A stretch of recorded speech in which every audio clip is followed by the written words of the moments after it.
Halo semuanya, kita lanjutkan ya pembahasan kita mengenai sistem pertidaksamaan dua variabel. Untuk kali ini kita akan membahas topik pertidaksamaan linear kuadrat dan juga kuadrat-kuadrat. Jadi setelah mengikuti sesi ini, kalian akan dapat menggambarkan daerah penyelesaian untuk sistem pertidaksamaan dua variabel, yaitu linear kuadrat ataupun kuadrat-kuadrat.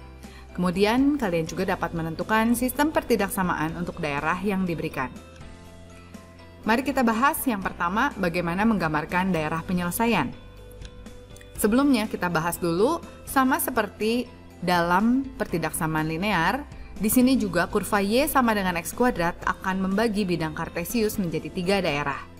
Yang pertama adalah daerah himpunan titik-titik yang memenuhi Y sama dengan X kuadrat, yaitu tepat pada titik-titik yang membentuk parabola ini. Daerah yang kedua adalah daerah Y di mana nilai Y lebih kecil dari X kuadrat. Di sini bidang arsirannya adalah bidang arsir biru, yaitu di luar lengkungan kurva. Semua titik-titik manapun di luar kurva akan memiliki Y yang lebih kecil dari X kuadrat. Sedangkan untuk nilai Y yang lebih besar dari X kuadrat adalah titik-titik di dalam kurva. Di dalam lengkungan kurva ini, kalau kalian coba semuanya, titik Y-nya akan lebih besar dari nilai X kuadratnya.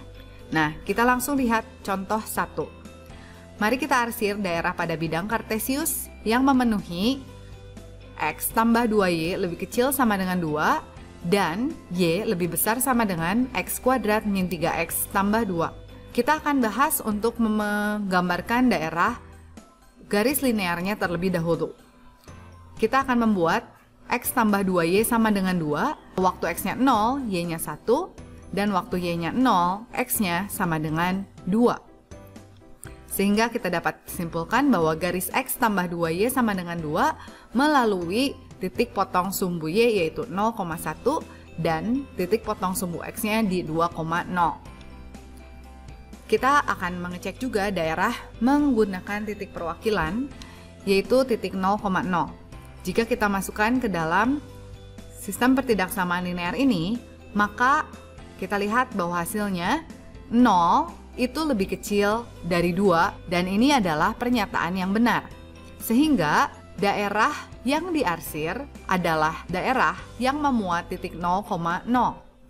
Jadi kita lihat di sini titik 0,0 dan daerah di sebelah kiri garis yang merupakan daerah di mana X tambah 2Y lebih kecil sama dengan 2. Kita lanjutkan dengan menggambarkan grafik kuadrat. Di sini untuk menggambarkan grafik kuadrat, kita akan lihat yang pertama, kita cari titik potong sumbu X-nya. Titik potong sumbu X didapatkan ketika Y-nya 0. Sehingga kita dapatkan dua titik potong sumbu X, yaitu X sama dengan 2 atau X sama dengan 1. Dan kemudian untuk titik potong sumbu Y adalah waktu X-nya 0, sehingga kita mendapatkan Y-nya itu sama dengan 2. Nah, di sini kita punya titik potongnya 0,2 dan juga di titik puncaknya itu menggunakan rumus X sama dengan min B per 2A. Kita dapatkan X-nya 3 per 2, didapatkan dari A-nya itu 1, B-nya itu minus 3, sehingga min 3 adalah plus 3 dibagi 2 kali 1, 3 per 2. Y-nya bisa kita substitusi ulang ke nilai X di sini, atau bisa menggunakan rumus kuadrat. Kita dapat hitung bahwa Y-nya itu adalah 1 per 4. Nah, ini adalah titik puncak yang kita dapatkan, dan kita bisa lihat dari gambarnya nanti bahwa titik ini adalah titik minimum. Jadi setelah mendapatkan titik-titik penting ini, kita bisa plot gambarnya dan mendapatkan kurva parabola seperti ini. Jika kalian belum yakin dengan titik-titik yang ada, kalian juga bisa menambahkan titik bantu misalnya di titik X sama dengan nilai X sama dengan 3, sehingga kalian dapatkan kurva yang simetris. Nah, inilah kurva parabola Y sama dengan X kuadrat min 3X tambah 2. Kita akan lanjutkan untuk mengecek daerah titik perwakilan. Di sini kita menggunakan titik 0,0. Jika kita masukkan ke dalam fungsi kuadrat ini, kita dapatkan Y-nya 0, X-nya itu 0 min 0 ditambah 2 adalah 2. 0 lebih besar dari 2 adalah pernyataan yang salah. Artinya, daerah yang kita arsir adalah daerah yang tidak memuat 0,0, karena daerah yang memuat 0,0 adalah daerah lebih kecil sama dengan. Jadi yang kita arsir adalah daerah yang bukan dilalui oleh titik 0,0. Karena titik 0,0 ada di luar lengkung, maka daerah yang di dalam lengkung adalah daerah yang lebih besar. Kemudian daerah solusinya adalah irisan dari daerah yang diarsir dari garis dan kurva, sehingga kita dapatkan daerah arsirannya adalah daerah yang diarsir 2 kali. Ini adalah solusinya. Yang kedua, kita akan menentukan sistem pertidaksamaan 2 variabel untuk daerah yang sudah diberikan. Jadi, contohnya di sini, pada contoh 2, kita sudah mempunyai daerah solusinya dan kita harus membuat sistem pertidaksamaan apa yang memenuhi sehingga didapatkan daerah yang diarsir pada kurva parabola tersebut. Yang pertama yang akan kita lakukan adalah menentukan bentuk fungsi kuadrat dari kurva 1 dan kurva 2. Untuk kurva 1 terlebih dahulu, di sini kita bisa lihat bahwa kurva 1 memiliki 2 titik potong, yaitu di 2,0 dan di 6,0. Kita juga bisa lihat dengan menggunakan titik 0,6 titik potong kurva 1 dengan sumbu Y, kita masukkan ke dalam daftar titik yang diberikan. Dengan menggunakan rumus fungsi kuadrat yaitu yang melewati 2 titik potong sumbu X, Y sama dengan A kali X min X1 dikali X min X2, kita masukkan X1-nya 2 dan X2-nya adalah 6. Untuk menentukan nilai A, kita akan substitusi nilai Y dan nilai X yaitu titik apapun yang diketahui.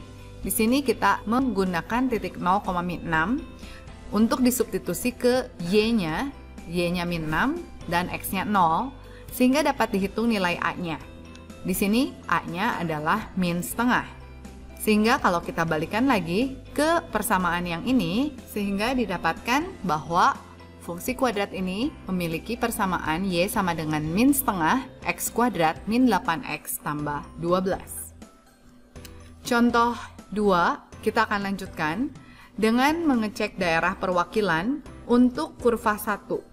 Kita lihat untuk kurva 1, daerah yang diarsir adalah daerah yang di bawah kurva. Jika kita masukkan titik 0,0 ke fungsi kuadrat yang kita sudah dapatkan, didapatkan nilai Y-nya 0, X-nya akan menjadi 0 semua, dan di sebelah kanan kita dapatkan nilainya adalah minus 6.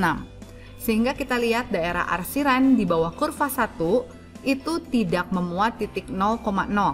Artinya, karena titik yang memuat 0,0 adalah titik yang lebih besar dari fungsi tersebut, maka karena daerah S tidak memuat 0,0, artinya daerah S itu adalah kumpulan titik-titik yang Y-nya lebih kecil dari min setengah kali X kuadrat min 8X tambah 12. Kita lanjutkan ke kurva 2.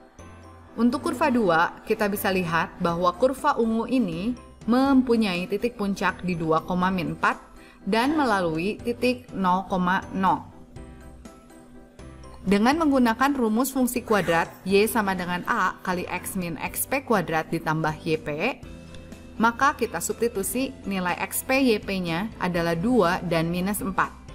Kemudian kita substitusi X dan Y-nya adalah 0,0, sehingga kita mendapatkan nilai A adalah 1. Dan kita balikan lagi ke fungsi kuadrat ini dengan A1, maka didapatkan Y sama dengan X min 2 kuadrat minus 4, atau Y-nya adalah X kuadrat min 4X.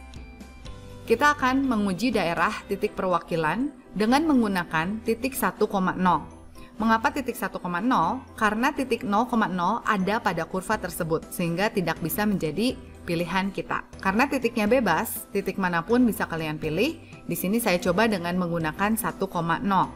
Jika kita masukkan titik X sama dengan 1 dan Y-nya 0, maka didapatkan 0 lebih besar dari 1 kurang 4, yaitu minus 3. Karena daerah yang diarsir adalah daerah yang di atas kurva 2, maka kita lihat bahwa titik 1,0 adalah titik yang dilewati oleh kurva 2. Sehingga kita artikan bahwa seluruh titik-titik daerah ini mewakili semua nilai yang Y-nya lebih besar sama dengan X kuadrat minus 4X. Sehingga kesimpulannya, untuk daerah arsiran yang kita miliki di sini, daerah arsiran ini memenuhi pertidaksamaan Y lebih kecil sama dengan min setengah X kuadrat min 8X tambah 12, Y lebih besar sama dengan X kuadrat minus 4X.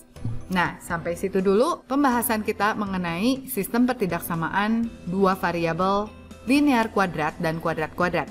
Kita akan lanjutkan lagi dengan contoh soal lainnya di pembahasan kita di meeting. Terima kasih untuk atensinya. Sampai ketemu lagi. Bye-bye.